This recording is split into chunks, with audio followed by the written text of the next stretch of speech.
Is it working? Hello, hello. Yes, it is working. So I want to welcome everybody. Today is April the 27th, so we are nearly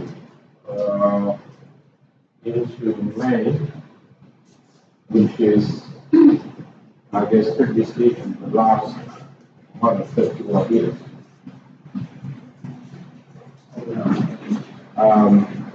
So we just got one more month to go. Why does it keep doing that?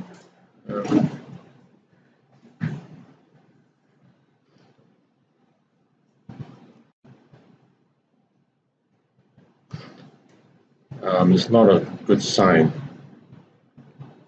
I'm not touching it.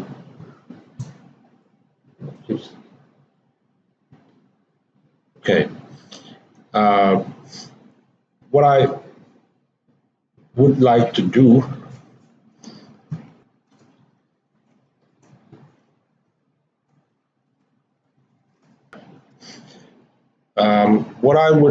to do today is just to brief you on your assignments, or your project, I should say. Now, as you know, so last time we went through, there are a number of possibilities. So either you can work on pricing, the so-called structure solution 1, which we went through last time. And if you have any doubts or questions, you are always welcome to let me know. I think Keith probably doesn't want us to share with you too much about how the details about how to price it, but I'm always open to at least interpreting the trade for you, or the commercial terms, or the payoff characteristics. I think that's fair enough, because if you don't know the payoff, you can't price it properly. So that part, at least I'm happy to do, and I think Keith wouldn't have a problem with that. So that's what we went through last time. Do you remember? Yeah. And there are two so-called structure solutions. So today I would try to share with you some of my thoughts on the second one. Have you guys looked at these? Have you decided what you want to work on? Not yet. All right. Well, if you have decided, and if you decided not to work on this one or the other one, which is structure solution 2. So I'm going to talk about that in a moment. If you don't want to work on either, then you can do something on the topic of algorithmic trading. Now, I understand that Keith actually went through that with you guys last time in the lecture, am I right? Or very briefly. We talked about in your project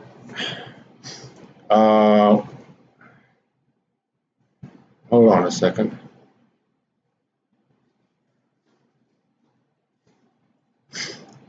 So either you work on structured solution 1,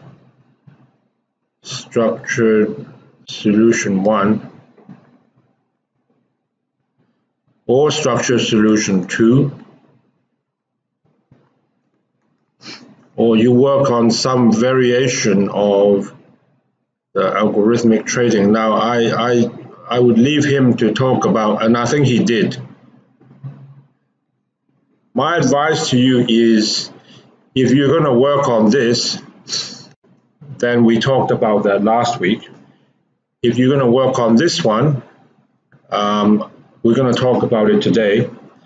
If you want to work on that, it is probably in your interest to let us just have a look at what you have in mind, not because we want to disapprove it, okay, but we just want to make sure you don't go down the wrong track or you do something which is not in line with what we're asking. But if you're going to work on either that or that, then go right ahead, and I'm going to share with you some details on Structured Solution 2. Now, did anyone get a chance to look at this? Not really? All right. This is a very interesting trade, and I don't know if you're aware, but I worked in the Korean markets for about 18 months, actually in Korea. So that was near the end of my time in the derivative market. I was with Samsung Securities, and during that time, I saw some of the most colorful and exotic derivative trades. And this is an example of, I have seen a trade like this before. They were very popular. They probably still are. And I'll explain to you why in a moment. But before we get on to that, okay, let me just take one step back. And so this is Structured Solution 2, as you can see on the top left-hand corner. And the other one is what we call Structured Solution 1. Now, this one is a note. So you're asked to price a note, an equity-linked note. And this one is a variable maturity swap. And some of you might be wondering, well, how do I go about doing that? Let me tell you, actually, there is not much difference. The difference is in how you put the components together. Now, let me take one step back and explain to you what I mean by that. Okay. So, all over the world, when there is an investor and an investor comes to you, so here's an investor. Okay, so I'm going to start at the very generic level. So an investor comes to you and they give you some money. So let's say they give you $100. So you are the issuer.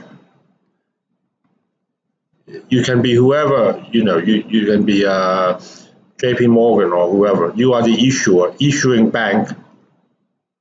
So typically what you do is you take this money and let's say you are doing a trade for 3 years. First of all, what is this variance swap? What is the tenor of this trade? It might not be obvious to you, but this is actually the maximum is 3 years. Maximum is 3 years. The minimum is 6 months. So this trade is a little bit unusual. When you start, you don't know exactly how long it might be. And for this one, I think if I remember correctly, the tenor is 1 year, am I right? Is it 1 year? Yeah. Anyway, the point being, for the second trade, the end time is uncertain. You just have a floor and you have a cap. You know it'll be somewhere between 6 months and 3 years. But anyway, let me come back here. So let's say you do a trade and you do know it's 3 years. Then what you do is So this will be the JP Morgan, let's say the issue desk, which is an entirely different department. So they are charged with just issuing these notes, and then the issue desk will give the money to the money market desk. The money market desk. Now that is a different desk. They probably sit very next to each other, very close to each other in the dealing room, but they are different departments. And then the money market desk will promise to give them dollar LIBOR 3 months, and they're going to do that 12 times. And if you want to have even more detail than that, what JP Morgan would do is they will probably pass the money outside to, it can be anyone you want. Let's say Citibank. So they will give it to the Citibank money market, and Citibank will give them LIBOR. So that's how it works. And this kind of simple mechanism drives the entire capital markets. And this part of course there's a name for it. It's called short-term money market, or STMM for short, or interbank lending. And that is what LIBOR is driven by. Now, I haven't finished yet because there is another very important desk here, and that is the derivative desk. Derivative desk. And that's the desk I used to work, or that is the department that I used to belong to, where when they receive this LIBOR, they would give it to the derivative desk. And of course, here they're going to do that for 12 times, okay, if it is a 3-year trade. And then they would ask the derivative desk to give them some kind of a payoff. Now, I have not specified to you what X is, and at this stage it doesn't matter. And then X is simply passed on to the client. And then at maturity, depending on whether this deal is principal protected or not, the client may get back $100. Or if they sold some kind of option, then they may not get back $100. So this is at maturity. They may or may not get back $100, but they will get something back. Now, is everyone okay with that?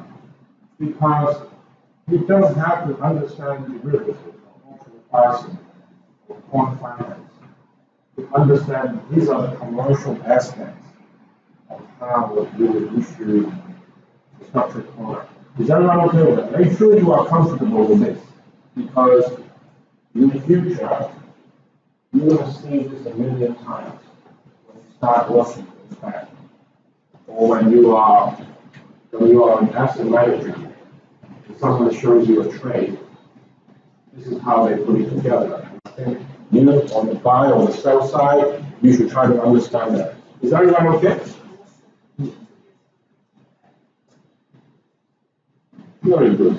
Now, that actually depends on what kind of payoff you have. Now, I haven't said what X is. So X, for example, can be just a very, very simple, in fact, before I even get there, X, if you imagine if X was just a fixed rate, So I give you LIBOR and you give me X%. Now that is the simplest, I wouldn't even call it a structured product. This is just, then what you, If X was just a fixed rate, what you have done is a classic scenario of an investor coming to you, and then the issue desk takes the money, gives it to the money market desk, and they give you a floating rate. and what you have performed here is just a simple interest rate swap. Now, what do you think X might be? Well, it is very, very easy to figure that out, because if you just go to any page, and there'll be thousands of them on the internet, any page at all, and you can see that the 3-year Interest rate as of the close of market last night is 2.32. So I pretty much can tell you that if all I want is a fixed rate, then this is likely to be somewhere in the 2.3 area. Now, that's the first example. Give you another example. Maybe, okay, time to wake up. Maybe X is simply a call option. So what that means is this one, the LIBOR. Now the LIBOR, this one has some kind of value because it is a stream of cash flows. And then coming on the way back, this X% also has a value. In the case of just a very simple interest rate swap, what we are saying is that if you pay LIBOR 3 months and you do it 12 times, the present value of that should be the same as the present value of 2.3% per annum. And you can pay that also if you were to pay it quarterly, let's say, you also pay that 12 times. Now this would be approximately, you cannot just multiply it by 3 because it's not, if there's $100 going in, you invest $100 and every year you get $2.30, and I ask you what is the PV of that, it's not $6.90, okay, you know that by now, okay? But let's say it is somewhere around $6, just approximation, okay, just approximately 6. So what we are saying is that this stream of LIBOR future income streams also would be approximately equal to $6. Are you with me there? Yeah? This is how the swap market works. Now that drives everything. That very simple piece of knowledge drives practically everything, because now you know that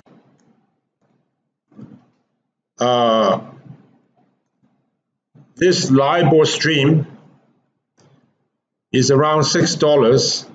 Then if you say, well, I don't want a fixed rate, I want some kind of call option, I want to buy a call option, then what you can do is you can buy a call option where the value is approximately $6, because that's what you have. Are you with me? Yeah? So it's all quite simple. Now, what you can do is maybe you say, okay, I will buy a call option. Now, as you know, if you are long a call option, then the worst that can happen to you is you get nothing. But if you buy a call option and you sell a put of some kind, now things are going to get interesting. So maybe this call option that you buy is worth $6. So that's going to offset the $6 that you bring to the table. And maybe the put option that you sell is worth,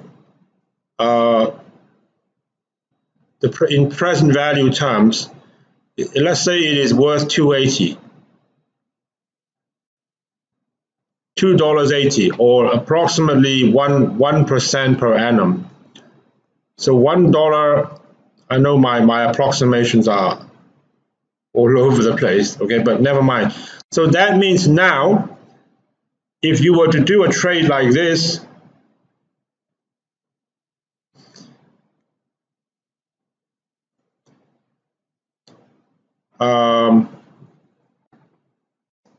your payoff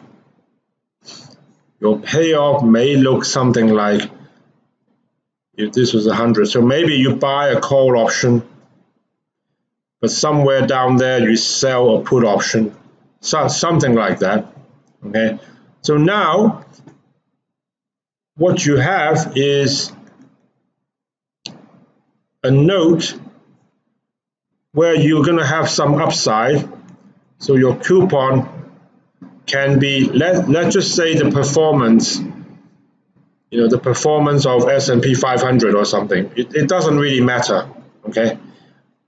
But maybe at maturity, your principal redemption, if the market starts dropping, you can start to lose money. So your principal potentially can be less than 100. And that is entirely a result of you not only buying some options, but you are selling something. And you are selling something to enhance your yield, which is good, but as a result, you have also taken on some additional exposure. Have I answered your question? Yeah. So whether you are principal protected or not really depends on what kind of structure you have put on, and specifically whether you have sold any options that will give you, some additional liability. So like I said to you last time, I think that was one of my opening remarks, was that when you look at a trade, the first question that I always ask is this trade even principal protected or not? That is the first question. Before I even get onto the payoffs and figure out how to price it, I want to know, is it principal protected? Because that is the first question that clients will always ask. This trade that we went through last time, was it principal protected? Do you remember?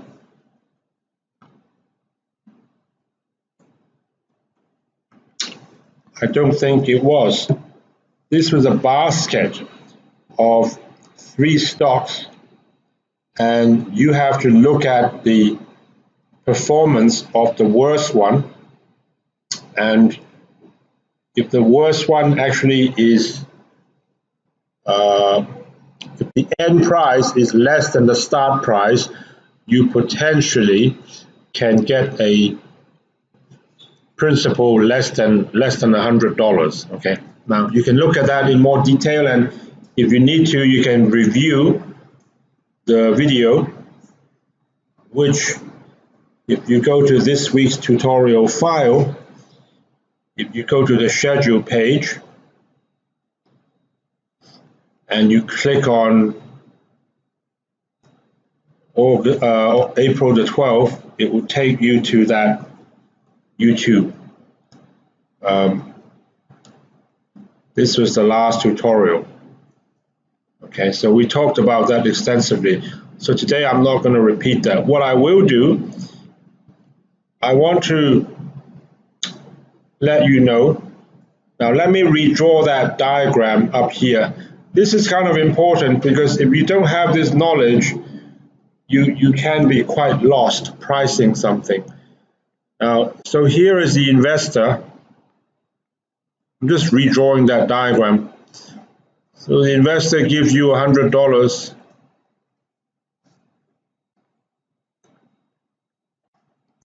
And here is the issue desk.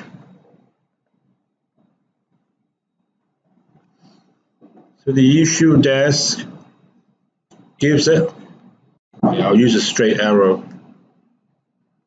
Just the curly arrow just indicate the floating rate, okay? So the issue desk just gives that money away. Now this part hasn't changed to the money market desk. Money market desk. And then the money market desk will pay back LIBOR 12 times. And then, like I said, this is the derivative desk. And then you're going to pay away this LIBOR. Now, when you get back the payoff, like I said, it can be something very, very simple, like a fixed rate. It can be something extremely exotic, like something here. And for example, if you are just gonna do a rather simple structured note, and I hope by now you'll be able to, let's say I do a really simple structured note indexed to the performance of the S&P 500. Okay, so I give you the, okay, so the max of the performance of S&P 500 or 0. Now, you can try and price this.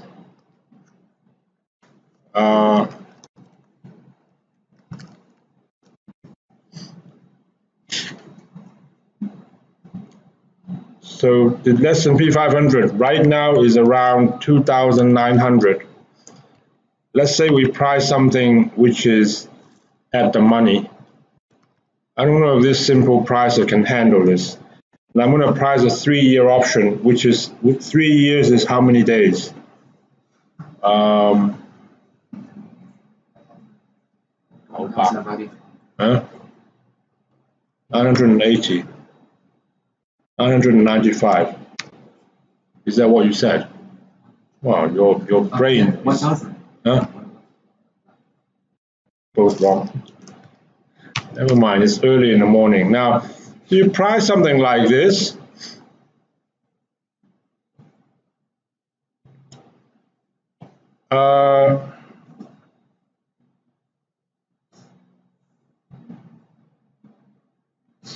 And it comes to 628. You're wondering, what the hell does that mean? Well, the way you can handle this is, if the level right now is 2,900, and I just told you the price, let's just say 630. Let's just say 630, okay? Who cares? So this will be approximately equal to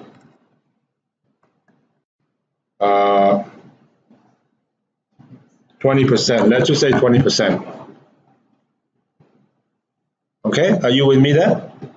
So you want to buy a 3-year, I hope I have done it correctly, a 3-year call option on the S&P 500, where this is the current price, and then it will cost you 20%, which is quite expensive. Okay, so because 630 of 2,900 is approximately 20, let's just say 20%. Now, you don't have 20%, you only have 6%. So guess what? You have to multiply by participation rate. You can't, in other words, you cannot buy the whole option. You don't have enough money. You can buy part of the option, and your participation rate is actually quite low in this case. What is your participation rate? Make a guess. I don't want to do all the talking, otherwise you guys stop thinking. 30. Why 30? Very good. Because 6% is 30% of 20%, if you see what I mean. Yeah. So you can't buy the option, you can buy part of it. So that's how you would figure it out. Now, alternatively, what we can do is, look, I give you a participation rate, let's say 60. So you try to figure out what is the cost. Now, I just told you just now that this leg here is worth $6. And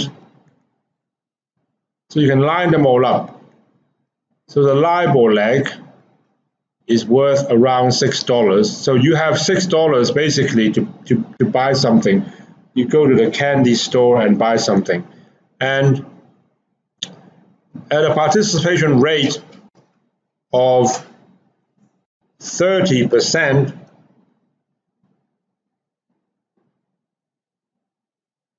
your payoff is around $6. So if you have to price something where the participation rate is actually 60, let's just say 60, how much is that payoff going to cost you?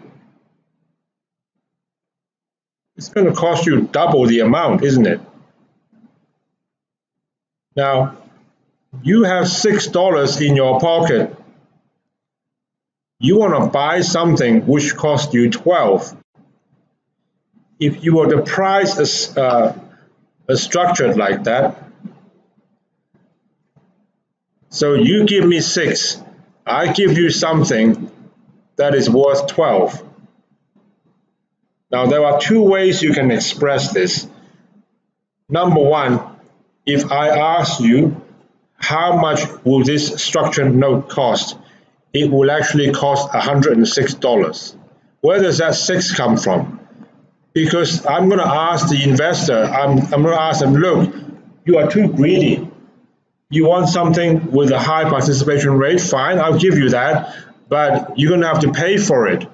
And I'm going to ask you to pay $6 extra. Now, that is the first way you would express that.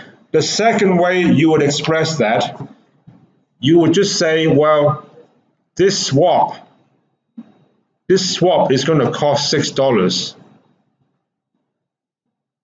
And to be more precise, you have to pay the derivative desk $6 in order to do this swap trade. Now, the reason I want to mention that at this point is, and this is a little bit confusing, because in the first structured solution, they were asking me the price of the note. So somebody comes with $100, but the note is likely to cost more or less than that. Now, in the first instance, it is precisely as I described, because they already come with a participation rate. They're not asking you to solve for it. So they give you that rate and they're asking you to price it. The way you would price it is you're going to have to price this swap given all the other inputs. It's always, what I call one equation, one unknown. The question is, what is unknown?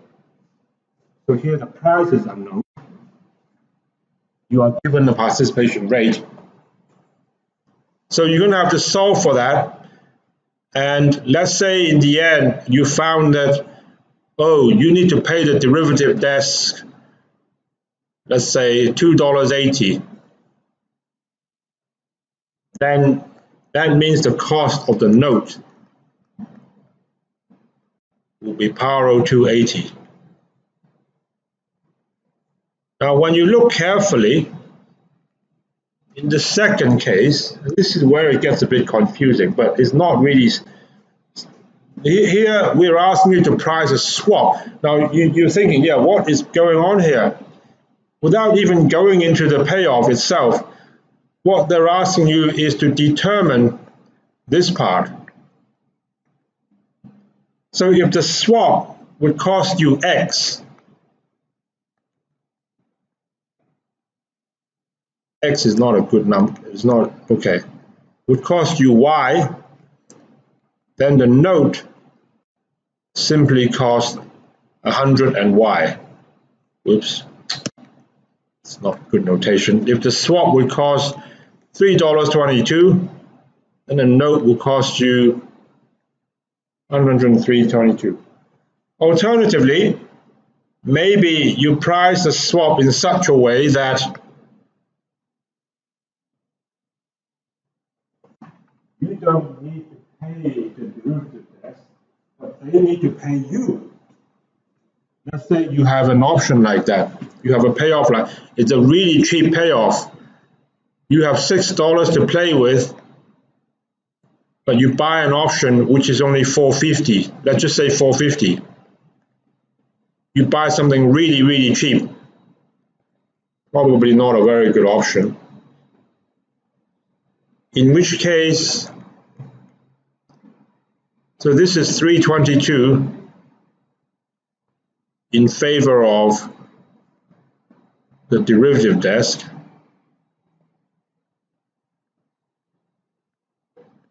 But if you have an alternate scenario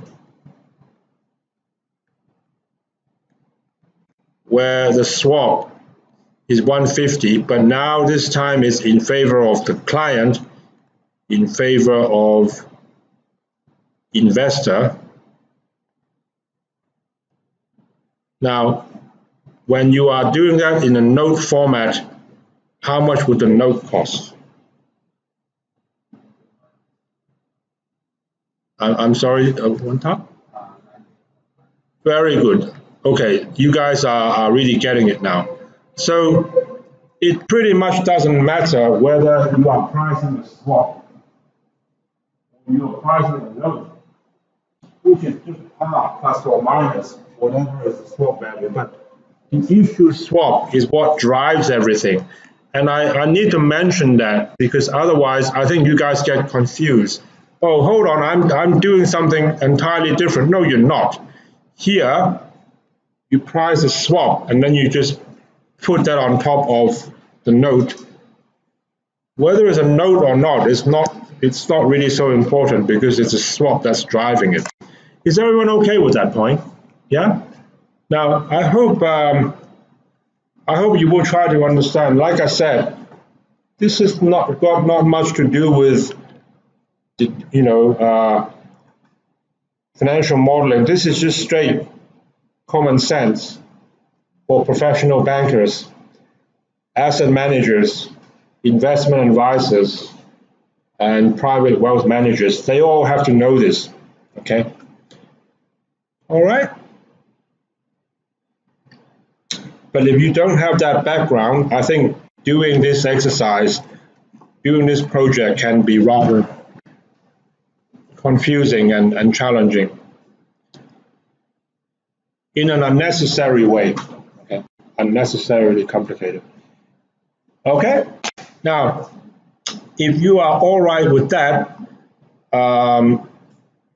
let me just talk a little bit about this trade. And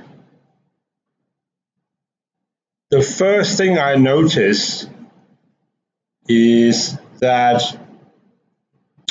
there is a bit of a distraction here because this obviously was a trade that was done with a Korean client. I see that here. So this is a trade that they showed to a Korean client, but the trade is actually denominated in US dollars. So it's 1.349, oh my God. How many? $1.349676 million, 0.47862947. So this trade, but don't ask me why there's a number like that. I know why. Because the Korean won amount is a tiny amount. It's 1.481 billion. You guys know about the Korean currency, right? Everyone in Korea is a millionaire. You know, okay, this is a bit of common knowledge. So one US, I'll be honest, I don't know exactly when, although I should. $1 US is approximately how much Korean won? Just approximately. Any idea? 1,000 something. In fact, why don't we check?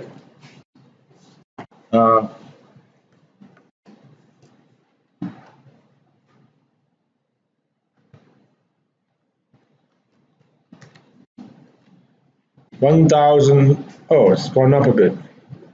1,160, let's say. So $1 US is 1,160 Korean won. So you can see that if you were a millionaire,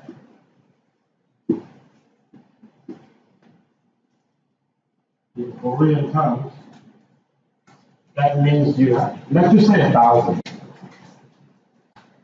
Good luck to you with that. Anyone else wish to go?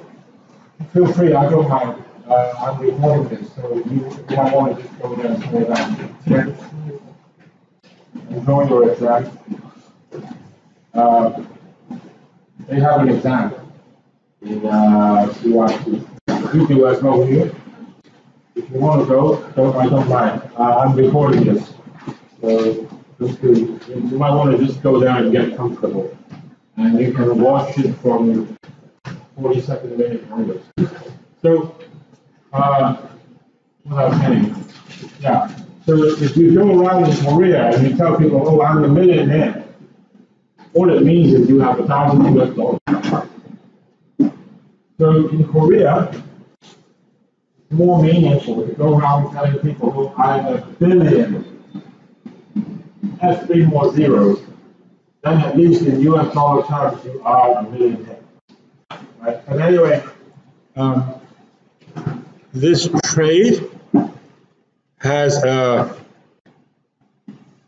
good luck to you, has a tidy,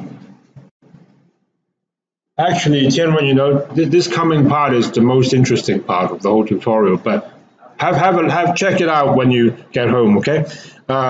So it's a tidy Korean amount, 1.48 billion, but what they are doing, I'll tell you what they're doing. Now, first of all,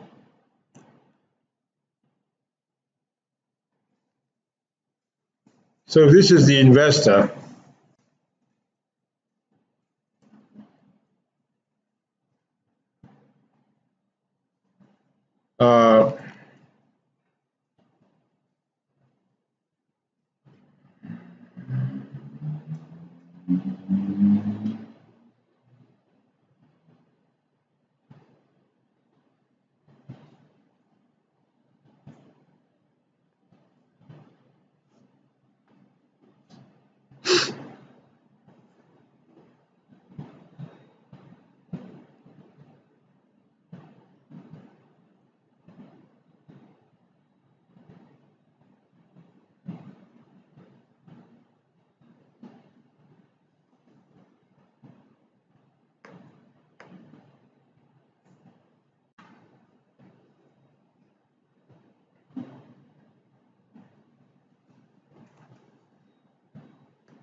The first thing you want to keep in your mind is that this is actually a swap.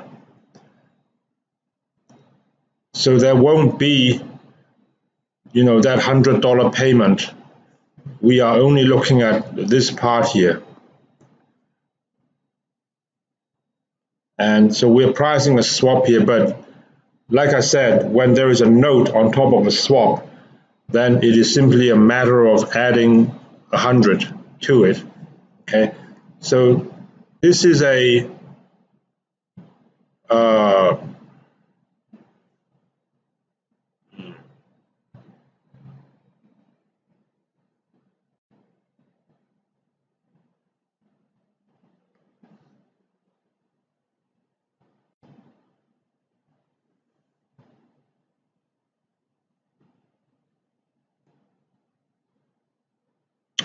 okay, so what you do here is this trade has a maximum tenor of 3 years and a minimum tenor of 6 months. Now, how do we know when it will finish? So first of all, it is based on a basket of 3 indices. So there is the S&P 500 as the American market. There is a Hang Seng, and there is a Nikkei 225.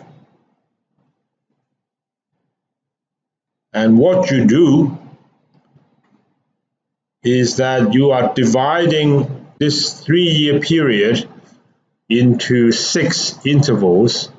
So 6 months, 12 months, 18 months, 24 months, 30 months, and 36 months. And a number of things will happen during that period. The first thing that happens, if you are the investor, is that right at the start, the derivative desk on the first day is going to pay you 1.15%. And when you look carefully, so you might be asking, well, what do I pay in return? What do I pay them? Well, if you look carefully, it looks like you don't pay anything. They just give it to you. It sounds too good to be true, huh? But it is. So they pay you that. The equity notional amount multiplied by 1.15%. So if you do a trade for $1 million, $1 million US dollars, on day one, they just pay you this unconditionally. They give you that. Sometimes when you think these trades are too good to be true, they probably are. There's something hidden in there. And then what you do is every 6 months, you take a look at these indices, all of them, and you ask yourself a simple question. Are all of them above the 95% level? In which that means basically you only need to look at the worst of them. If the worst of them is above 95, then all of them are above 95. In other words, you're asking, has the worst of these 3 indices dropped by more than 5% compared to the starting level? If they have not, so if all of them are above that 95% level, then the trade is basically finished. Okay? And there is another payment here.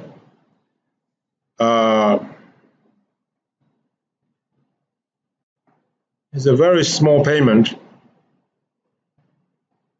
I'm not trying to figure out who is paying who, but there is a payment of around 36 basis points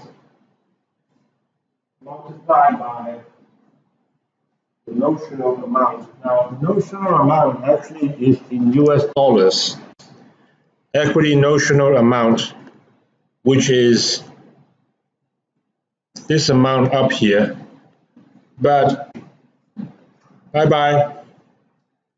because you need to pay the other party back actually in Korean won, and you don't know in 6 months' time what that amount will be in Korean won, so you need to do a kind of an FX translation.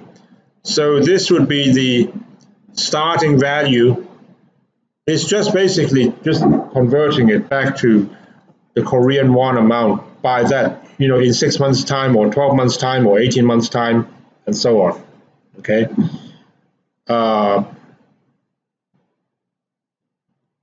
So if the starting value of Korean won, as we said, was 1158, let's just say it is FX naught.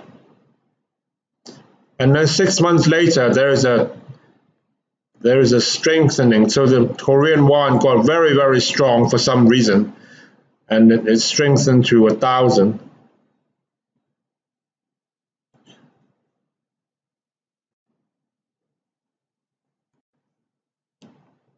So you actually get a better, the payoff is adjusted for the currency. Now, so that's the trade. And if it's above that 95%, the trade is finished. That's it. So you get to keep the money that was paid to you, and the trade is done. But if it was below 95%, then you just wait until the next interval. So in 6 months' time, so now this will be 1 year into the trade. Again, you ask the same question. You look at the Nikkei, the Hang Seng, and the S&P, and you look at which one is the worst performer compared to the starting point. And if the worst performer has dropped by more than 10%, you have to keep going. But if it hasn't, then the trade will finish at that point, and that will be the end of the swap. Are you with me? You understand?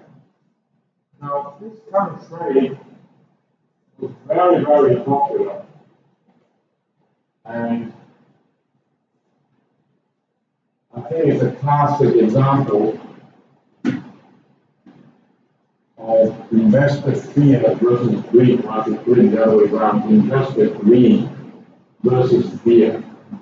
The greed of just getting big lump of money right at the start, put it in your pocket, go out there, buy something nice. And then you are worried that, for the next 3 years, what's the market going to do? Is it going to hold up? Now, please do not forget, you are not talking one market, you are talking 3 markets. They all have to hold up. I am not talking about looking at the performances, adding them up, getting an average. No, I'm not. I'm talking about you look at it individually, which is different.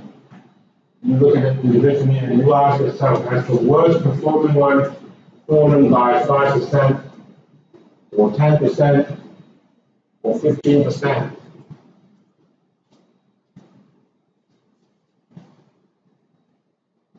Or at the end, 20%, or ultimately 40%. So,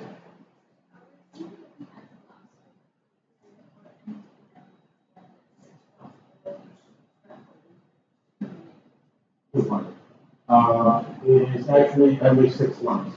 So is that your question? So it doesn't matter what happens if now we are April. So you just do this trade, you go to sleep for 6 months, you come back in October and you check it out. It doesn't matter what happens in between. Okay. Now, you know what? So Keith is challenging you guys to price this, and it is a very valuable exercise. If you can price it, I honestly think you can go into a one interview. If you truly understand how to price this, and then somebody, if ever someone asks you, have you ever priced an exotic product? You say, yes, I have. You tell them which one, you tell them how you did it, okay? But, so that part is invaluable, and that part will open a lot of doors. But if you are not so much so passionate about that, which is fine, okay? So you get through this exercise, but at least, at the very least, think hard about the psychology behind a trade like that. Yeah.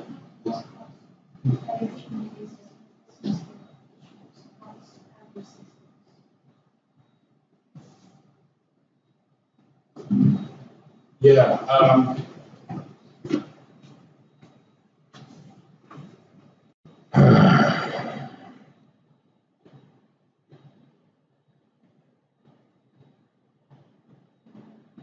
You know what?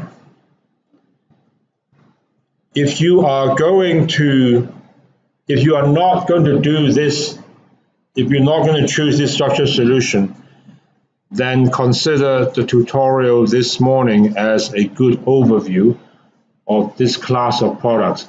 If you are going to do it, two things can happen. Either you and I, or you and I and Keith, we check out the terms in more details. Either that, or if you don't want to, or where there are some ambiguities in your report, you write down what you think you are pricing, and you make sure you are pricing that. So I actually think, to be honest with you, some term sheets are written better than others. This one, I find that there's a lot of information.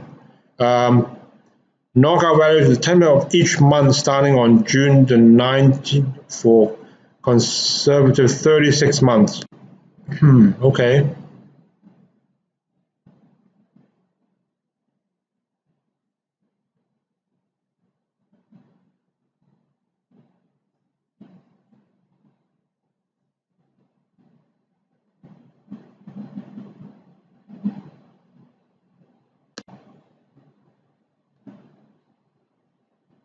Yeah, maybe it is monthly knockout. You can see that because the font is different.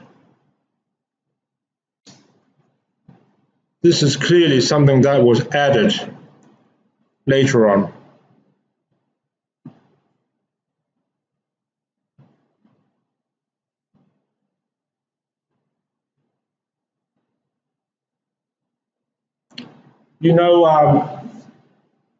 I'll be honest with you, you asked me that question.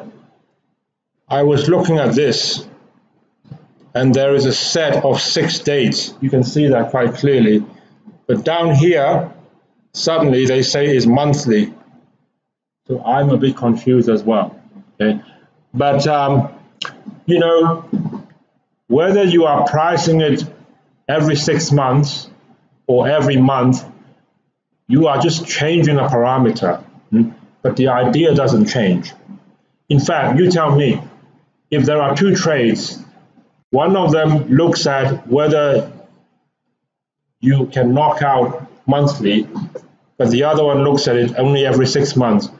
If you are the investor, which one would you prefer? Okay, let me be clear on this. So for trade one,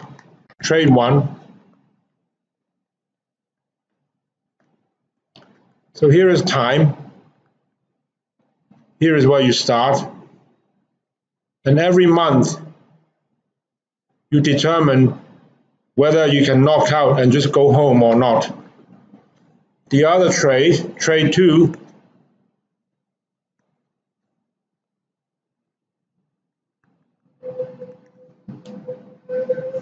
you only look at it every 6 months. So what are you doing every 6 months or every month? You are trying to determine whether the market is still holding up or not. And if it is holding up, then this trade will be finished. So if you are the investor, which one would you prefer? Trade 2. Why?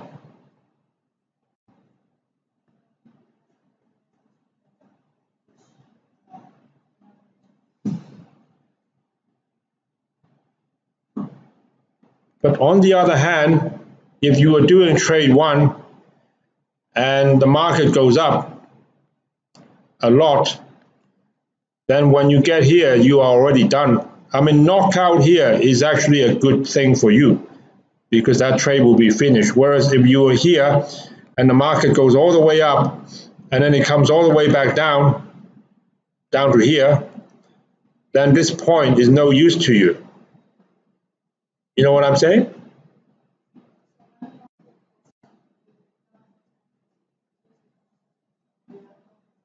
You are out of the trade. You are out of the trade. That is good for the investor because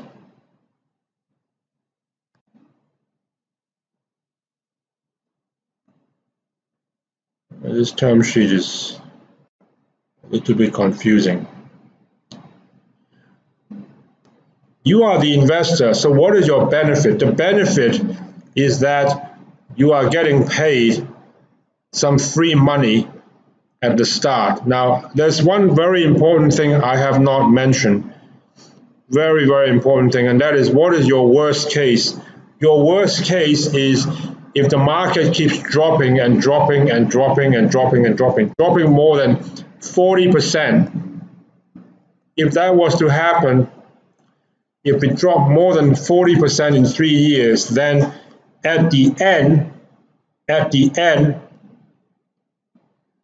you, the investor, actually you suffer quite a big loss. And the loss is here. Now, SNL and SOL. So SNL is the closing level of the laggard. Laggard means the worst performing. And so you have 3 indices. Let's say the Nikkei 225 dropped by, so the Nikkei 225 started at, I don't know where it is now, 22,000. And in 3 years' time, it actually halved to half the initial level. Guess what? You are going to suffer a 50% drop in this trade. You have to pay that amount of money to the investor. Sorry, to the derivative desk. Now, what we are asking you to do, and here is the important part. So here is the investor, and here is a derivative desk. And at the start, they just pay you a tiny, tiny amount of money. And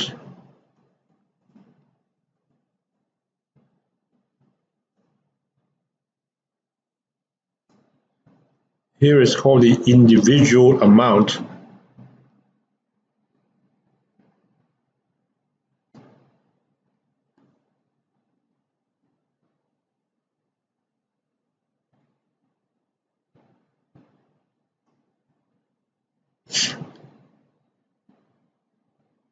It isn't clear who is paying who. But I think for the investor only has 2 obligations. When the trade is knocked out, if it ever is knocked out, then at some point in time, you're going to pay the derivative desk around 37 basis points.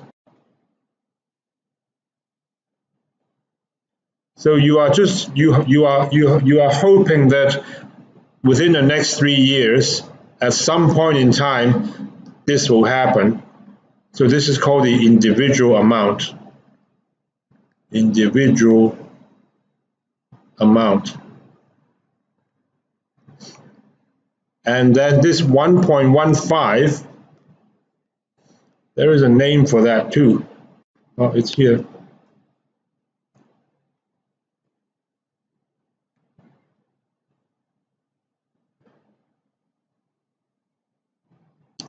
And it's called a floating amount. No, the equity amount and the floating amount. So the equity amount payer is the derivative desk. The floating amount payer is the client. So this is the equity amount.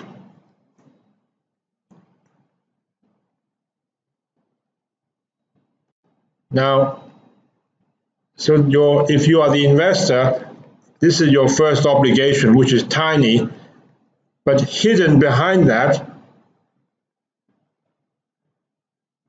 actually is some kind of knockout put option. A knockout basket put. That's what you're pricing effectively. It's a basket, it's a put option on a basket of 3 stocks, but it will be knocked out as long as the market is holding up above these levels. Okay. Now, in essence, in the last sentence, I just told you what this trade is. You are pricing a knockout put option on a basket of indices where the knockouts are, as long as they actually stay above these levels.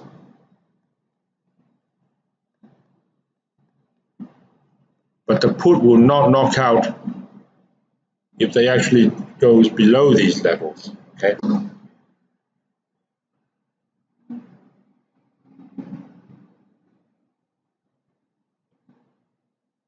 All right. Is everyone okay with that? Yeah. You know, the trade looks complicated, but once you figure out how to price it, it is simpler than you think. And when you are pricing this thing, this option clearly has a lot of value in it. Let's say it is worth $8. Let's just say 8. So that means the derivative desk, on top of paying you this, they would have to pay you another $8. Now that $8 or $10 or $7.50, that is what we are asking you to figure out. If it was $8, that would mean that if you are the investor and you do a swap, I'm going to give you $8 on start date, and if you're buying a note, you can pay 92. And you get back 100.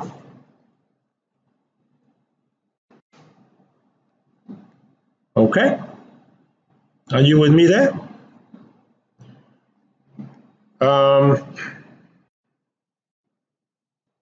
I think that's all I want to say for, okay, just so in terms of admin, so today is April the 27th. Now, so this is the calendar. Please be aware that after today, we are so today is the 6th time we are meeting with Keith. So after today, we are across the halfway mark. And I believe you will need to work on this in May, and the presentation of your findings will be presented on the last during the last lecture, and the exam, the final exam, will be 1 week later. Okay. I actually wanted to share with you some interesting ideas on hedging, pricing and hedging some uncommon products, like a digital option, and also barrier options, up and down, calls and puts. I think maybe we'll do that next time. This is a fascinating class of option products where the option might suddenly disappear if it is a knockout, or maybe you don't have an option, but when the price goes somewhere and it hits a barrier, suddenly the option comes alive, and there's a knock-in option. And I wanted to share that with you. And in fact, barrier options have a very simple property, which is that the payoffs are discontinuous. Discontinuous means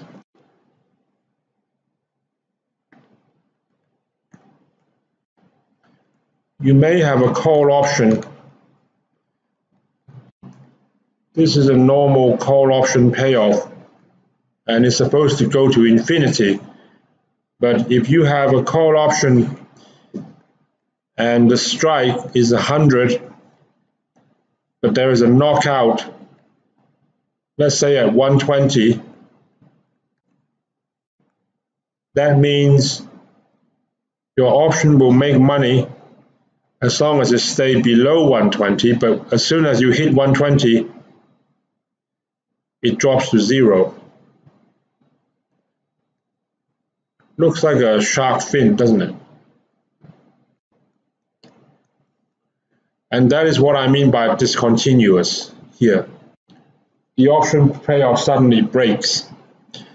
And the other one I wanted to actually take a look at is the so-called binary option, or digital, sometimes called digital option. Now that is also a kind of discontinuous payoff, where you don't get paid anything, but suddenly when you hit the strike,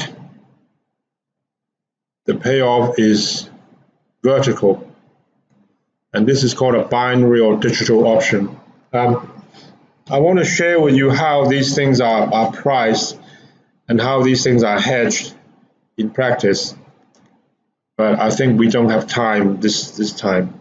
Why don't I, would you like to ask me anything about this? Like I said, when I was reading this, okay, I want to make two points just to summarize. Point number one, so when I was reading this term sheet, I also got a little bit confused because here it says the valuation dates are every 6 months, the knockout determination dates. But here, the knockout valuation dates are each month. So we can actually clarify with Keith what that means. But whether it is monthly or every 6 months, I guess that's not really the important point. The point is, if you want to price it for 6 months, you go right ahead. You're just changing a simple detail. The point here is not whether it's 6 months or 3 months or 2 months or 1 month. Do you know how to price this kind of stuff? Okay? If you do, you can do both versions. That's point number one. Point number two is, so I go back to what I was saying at the beginning. When you are pricing a structured product, sometimes you are pricing just the swap, and sometimes we ask you to put a price on the note. But if it is a note, the note price is based on the swap price. And in this particular instance, we are asking you to price a swap So my feeling is when you look at the payoffs, there are a few things going on. So first of all, the derivative desk is paying you a small amount of money, just 1%. And when there is a knockout, you pay them back 37 basis points every 6 months. Otherwise, you don't pay anything. But you are taking A massive exposure if the market ever drops substantially. And if that was to happen, if the market crashes below these levels in a real sort of end of the world scenario, when the market goes down the toilet, you are going to suffer that loss. And as a result of taking that exposure, they need to pay you back, I believe, a big amount of money, $7, $8, $10, $12, who knows? So that is the price that we are asking you to figure out. And that amount of money, that $8 or $10 or $12, is something that they will pay you on day one. It can be very attractive. I mean, think about the psychology behind it. What is the psychology? In other words, you were asked to sell this to an investor. How would you pitch it? As you know well, this is a very common challenge. When you go to job interviews, they give you a term sheet, hopefully one that is very good. They give you a term sheet, they give you 10 minutes, they ask you to read it, they come back, and they say, okay, I'm the client, you try and sell this trade to me. When you will sell something like that, you think about it. What you are saying is, all right, first of all, you tell them what is the upside. The upside is on day one, I give you $8. That's a lot of money. Okay? And your best case is you just take that money on top of this. I haven't mentioned the $1.50. So the best case is you take that money, and then in 6 months' time, as long as the market holds up, we're done. I'll see you later. You keep that $8.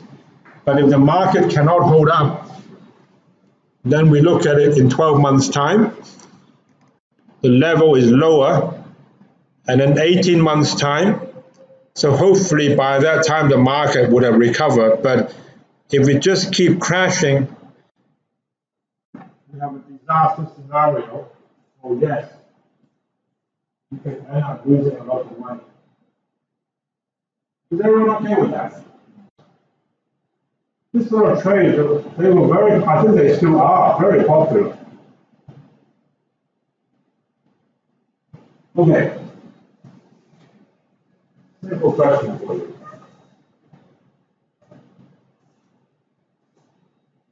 I am the client. I don't know anything. You are my advisor.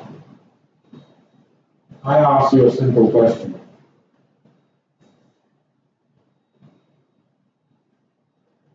When is it a good time to do a trade like that? If I am the investor, I'm the client, okay? So you are my investment advisor. And I ask you, oh, this looks quite interesting. You pay me a whopping big amount of money, $8, $10, whatever. And you're just asking me to sit there and hope that the market doesn't drop below this level. I like it. But I have a question. In your professional opinion, when is it a good time to do a trade like this? Well, let me be specific, okay? Is it better to do a trade like this in the rising market Or is it better to do a trade like this in the falling market? I know it's kind of hard to answer. What do you think? In the rising market, right?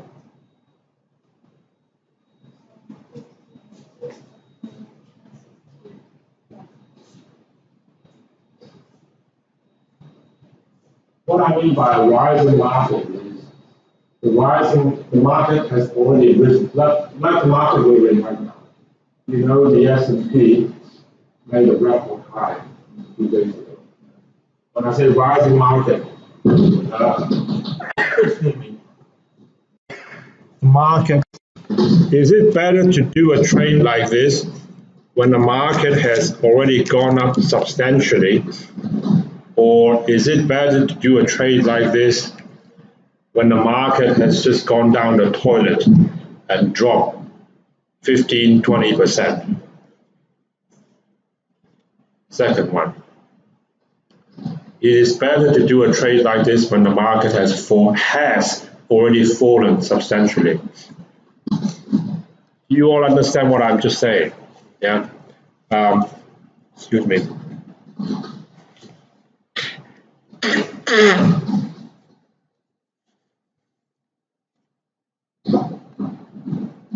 In all honesty,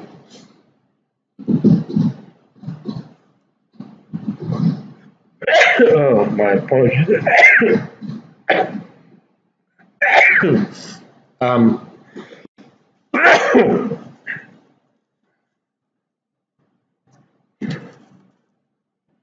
I've got bad allergies.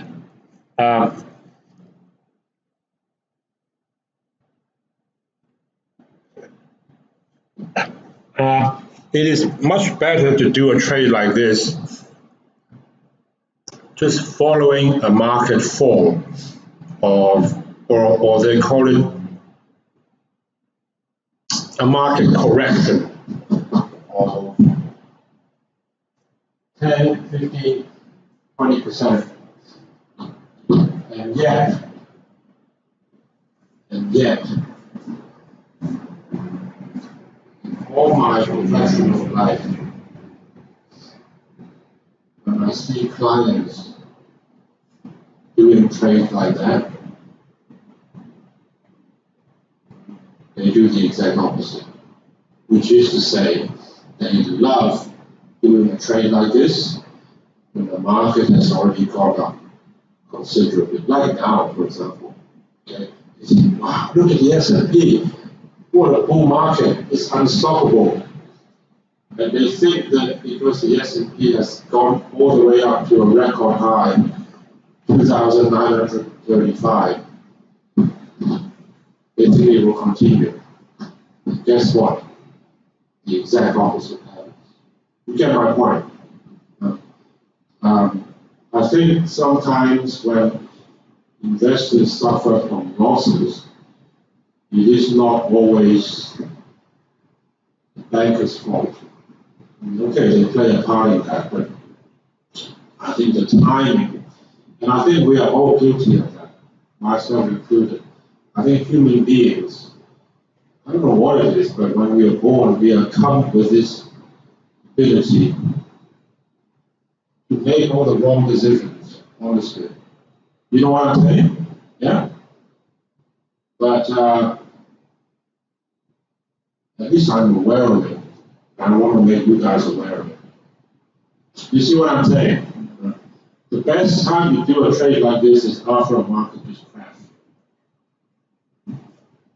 But after a market just crashed, everybody is so worried, so anxious that they are reluctant to do a trade like this. Anyway, I'm gonna let you go, and so thank you for listening to me. So, like I said, if you plan on doing this trade, or if you do not plan on working on this trade, just consider this morning, an interesting overview on this class of products, which I think continue to be very popular in the equity derivative market. if you do want to do this, I guess we need to make some small clarification regarding whether it's 6 monthly knockout or monthly knockout. But like I said, this is just a minor detail, and we can either clarify with Keith, or you can just state in your report, are you pricing it with a monthly knockout or a 6 monthly knockout, or you can even do both. I think you just change a simple parameter. All right. So I want to thank you for your patience listening to me, and sorry for the sneezing. And I'm going to stop this. I'm going to produce a video and put it online. And if you need to sign your attendance, I'll let you do that at the end. Okay? Any questions, anyone? It's all okay? All right, let me just